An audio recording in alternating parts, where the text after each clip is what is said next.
আজকের এই বিশ্লেষণে সবাইকে স্বাগত। আজ আমরা এমন একটা আর্টিকেল নিয়ে কথা বলবো যেটা আক্ষরিক অর্থেই একেবারে চাঞ্চল্যকর সব তথ্যে ঢাসা। এই প্রবন্ধটা মূলত পশ্চিমবঙ্গের স্থানীয় রাজনীতির সাথে দক্ষিণ এশিয়ার বিশাল ভূরাজনীতিক সমীকরণের একটা জটিল সম্পর্ক তুলে ধরেছে। মানে একবার ভাবা যাক, একটা রাজ্যের লোকাল ইলেকশন কিভাবে আন্তর্জাতিক সীমানা ছাড়িয়ে প্রভাব ফেলতে পারে, সেটাই আজ আমরা ধাপে ধাপে ডিকোড করার চেষ্টা করব। আর্টিকেলের শুরুতেই লেখক বেশ ইন্টারেস্টিং একটা দাবি করেছেন। বলা হচ্ছে, সীমান্তের ওপারে থাকা একটা নির্দিষ্ট গোষ্ঠীর কাছে তাদের নিজেদের জাতীয় স্বার্থের চেয়েও নাকি পশ্চিমবঙ্গের মুখ্যমন্ত্রী মমতা ব্যানার্জির রাজনৈতিক স্বার্থ অনেক বেশি গুরুত্বপূর্ণ। তাদের কাছে যদি জিজ্ঞেস করা হয় তিস্তার পানি নাকি মমতা, উত্তর আসে মমতা। কিন্তু কেন এমনটা হচ্ছে? এই অদ্ভুত সমীকরণের উত্তর খুঁজতে হলে আমাদের একটু পশ্চিমবঙ্গের স্থানীয় রাজনীতির গভীরে তাকাতে হবে। তো চলুন, দিদির জনপ্রিয়তা আর তার টানা ১৫ বছরের শাসনকালের পেছনের রাজনীতিটা একটু খতিয়ে দেখা যাক। ১৫ বছর হাওয়াই চটি আর সুতির শাড়ি পরা মমতা ব্যানার্জি গত ১.৫ দশক ধরে পশ্চিমবঙ্গের মুখ্যমন্ত্রী হিসেবে শক্ত হাতে দায়িত্ব পালন করছেন। লেখকের মতে এই যে অবিশ্বাস্য একটা লম্বা রাজনৈতিক ক্যারিয়ার, এর পেছনে কিন্তু খুব সুনির্দিষ্ট আর একদম মাপা কিছু রাজনৈতিক কৌশল কাজ করছে। কৌশলটা বুঝতে হলে এই সংখ্যাটার দিকে তাকাতে হবে, ২৭ থেকে ৩০%। প্রবন্ধটিতে দাবি করা হয়েছে পশ্চিমবঙ্গে ঠিক এই পরিমাণ ভোটার হচ্ছেন মুসলিম, আর লেখক এটাকে মমতা ব্যানার্জির সবচেয়ে বড় রাজনৈতিক পুঁজি বা মূল ভিত্তি হিসেবে আখ্যা দিয়েছেন। বলা হচ্ছে এই নির্দিষ্ট ভোটার বেস ছাড়া এত লম্বা সময় ক্ষমতায় টিকে থাকাটা নাকি এক প্রকার অসম্ভব ছিল।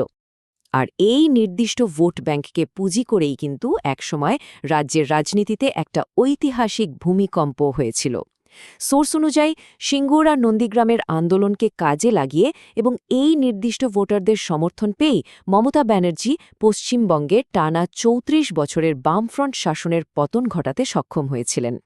সবচেয়ে অবাক করা বিষয়টা হল, আর্টিকেলের দাবি অনুযায়ী মমতার এই জনপ্রিয়তা শুধু পশ্চিমবঙ্গের ভেতরে আটকেনি, এটা নাকি সীমান্তের ওপারে বাংলাদেশেও চরমভাবে বিস্তৃত। এর পেছনে বেশ কিছু নির্দিষ্ট কারণ উল্লেখ করা হয়েছে, যেমন ধরুন বিজেপি বিরোধী নীতি, দুর্গাপূজার বিসর্জনে বাধা দেওয়া আর মুর্শিদাবাদে বাবরি মসজিদের আদলে মসজিদ নির্মাণে বিরোধিতা করা। প্রবন্ধকার বলছেন ঠিক এসব কারণেই তিনি ওপার বাংলার একটি নির্দিষ্ট ভারত বিরোধী গোষ্ঠীর কাছে এতটাই জনপ্রিয়। আচ্ছা, এবার দেখা যাক এই লোকাল পলিটিক্স কিভাবে আন্তর্জাতিক কূটনীতির ময়দানে গিয়ে ধাক্কা খাচ্ছে, বিশেষ করে তিস্তা চুক্তি আর আঞ্চলিক সম্পর্কের ক্ষেত্রে এর প্রভাব কতটা। এখানে খুব স্পষ্ট একটা তুলনামূলক চিত্র উঠে আসছে। একদিকে দেখা যাচ্ছে শেখ হাসিনা সরকারের আমলে ভারত ও বাংলাদেশের মধ্যে ১৯৯৬ সালে গঙ্গা চুক্তি আর ২০২২ সালে কুশিয়ারা নদীর পানি বন্টন চুক্তি একদম সফলভাবে সই হয়েছে। কিন্তু অন্যদিকে ২০১১ সাল থেকে তিস্তা চুক্তি জাস্ট থমকে আছে। আর এই দীর্ঘ অচলাবস্থার জন্য লেখক কিন্তু পুরোপুরিভাবে মমতা ব্যানার্জির অসহযোগিতাকে দায়ী করছেন। অবশ্য তিস্তা চুক্তির ব্যাপারে মমতা ব্যানার্জির নিজস্ব যুক্তি হল বাংলার স্বার্থ আগে, অর্থাৎ সবার আগে পশ্চিমবঙ্গের স্বার্থ রক্ষা করতে হবে। ফারাক্কা বাঁধের ক্ষতিপূরণের প্রসঙ্গ তিনি টেনেছেন। তবে লেখকের পয়েন্ট হল তিস্তার পানির বদলে অন্য নদীর পানি দেওয়ার এই যে প্রস্তাব, এটা নাকি পুরোটাই একটা পলিটিক্যাল প্রপাগ্যান্ডা। লেখকের দাবি এই স্ট্র্যাটেজি তাকে বারবার নির্বাচনে জেতাচ্ছে ঠিকই, কিন্তু দুই দেশের সম্পর্কে একটা বড়সড় ফাটল তৈরি করছে। আলোচনার এই পর্যায়ে আমরা একটু স্পর্শকাতর বিষয় ঢুকব। সীমান্ত এলাকার ডেমোগ্রাফি আর ভোটার তালিকা দিয়ে প্রবন্ধটিতে বেশ কিছু চঞ্চলকর তথ্য আর দাবি তুলে ধরা হয়েছে। এই সংখ্যাটা একটু লক্ষ্য করা যাক, ৯১ লাখ। এটা কিন্তু বিশাল ব্যাপার। প্রবন্ধের তথ্য অনুযায়ী ভারতের নির্বাচন কমিশন স্পেশাল ইন্টেন্সিভ রিভিশনের মাধ্যমে পশ্চিমবঙ্গের ভোটার তালিকা থেকে সম্প্রতি প্রায় ৯১ লাখ ভোটারকে বাদ দিয়েছে। নির্বাচনের ঠিক আগে আগে এটা একটা ম্যাসিভ পদক্ষেপ। এই ডেটাটা বিশ্লেষণ করলেই লেখকের মূল দাবিটা খুব সহজে বোঝা যাবে। দাবি করা হচ্ছে তালিকা থেকে বাদ পড়া এই ৯১ লাখ ভোটারের মধ্যে ৫৭%ই নাকি বাংলাদেশের উত্তরাঞ্চলের ১০টি সীমান্তবর্তী জেলার নাগরিক। তো লেখকের আর্গুমেন্ট হল এত বিপুল সংখ্যক ভোটার বাদ পড়ায় মমতা ব্যানার্জির ওই যে চিরাচরিত ভোট ব্যাংক, সেখানে একটা বিশাল বড়সড় ধাক্কা লেগেছে। এই জনসংখ্যার দাবির সপক্ষে লেখক ২০০৪ সালের একটা সরকারি রেফারেন্স টেনেছেন। ওই সময় ভারতের স্বরাষ্ট্র প্রতিমন্ত্রী সংসদে জানিয়েছিলেন যে ভারতে নাকি ১,২০,০০,০০০ অবৈধ বাংলাদেশি বসবাস করে, যার মধ্যে ৫৭ লাখই রয়েছে শুধু পশ্চিমবঙ্গে। প্রবন্ধটি দাবি হল এই বিশাল সংখ্যক অবৈধ ভোটারদের পলিটিক্যাল ট্রাম্প কার্ড হিসেবে ব্যবহার করে বর্তমান সরকার এতগুলো বছর ধরে ক্ষমতায় টিকে আছে। এবার আসা যাক এই আর্টিকেলের সবচেয়ে বিস্ফোরক আর সিরিয়াস অভিযোগগুলোর দিকে। একটা রাজ্যের লোকাল পলিটিক্যাল কৌশলের সাথে সরাসরি আন্তর্জাতিক নিরাপত্তাকে জুড়ে দেওয়া হয়েছে এখানে। আমরা কিন্তু একদম নিরপেক্ষভাবে শুধু প্রবন্ধকারের দাবিগুলোই এখানে তুলে ধরছি।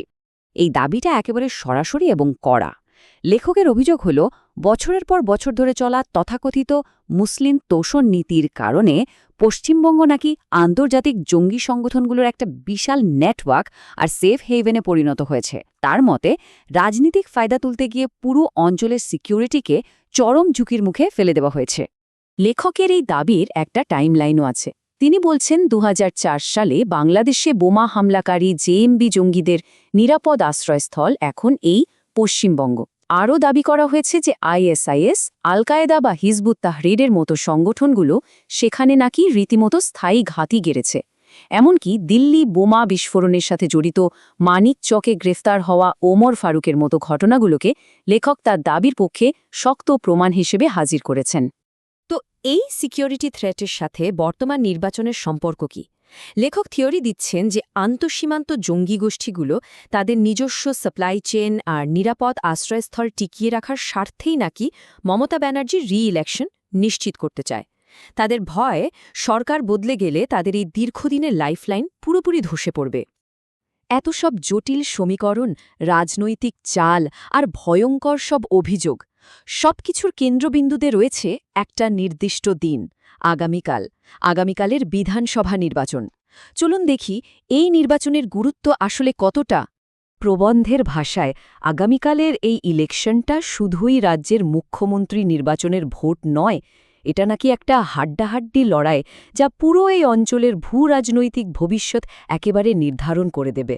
নানা রকম সার্ভেতে মিশ্র পূর্বাভাস এলেও রাজনৈতিক উত্তেজনা এখন আক্ষরিক অর্থেই চরমে। এখানে লেখকের অত্যন্ত পোলারাইজড বা মেরুকৃত একটা দৃষ্টিকোণ খুব পরিষ্কার ফুটে উঠেছে। তার দাবি, একদিকে মমতার জয় মানে হল জঙ্গি নেটওয়ার্কগুলো টিকে থাকা, অন্যদিকে বিরোধী দলের জয়কে তিনি জঙ্গিবাদের বিরুদ্ধে মানবতার বিজয় হিসেবে আখ্যা দিয়েছেন। বোঝাই যাচ্ছে লেখক এই নির্বাচনকে কতটা চরম পরিণতি হিসেবে দেখছেন। শেষমেশ প্রবন্ধটি একটা বেশ জোরালো প্রশ্ন ছুড়ে দিয়ে শেষ হয়েছে। পশ্চিমবঙ্গ কি পারবে এই রাজনীতি থেকে মুক্ত হয়ে নতুন আলোর স্বপ্ন দেখতে? এই বিশাল ভূ রাজনৈতিক সমীকরণের উত্তর লুকিয়ে আছে আগামীকাল স্থানীয় ভোটের ফলাফলের ওপরই। আশা করছি আজকের এই বিশ্লেষণটি এই জটিল আর চরম সেন্সিটিভ প্রবন্ধটির বিভিন্ন দিক খুব সহজে বুঝতে সাহায্য করেছে। আজ এখানেই শেষ করছি।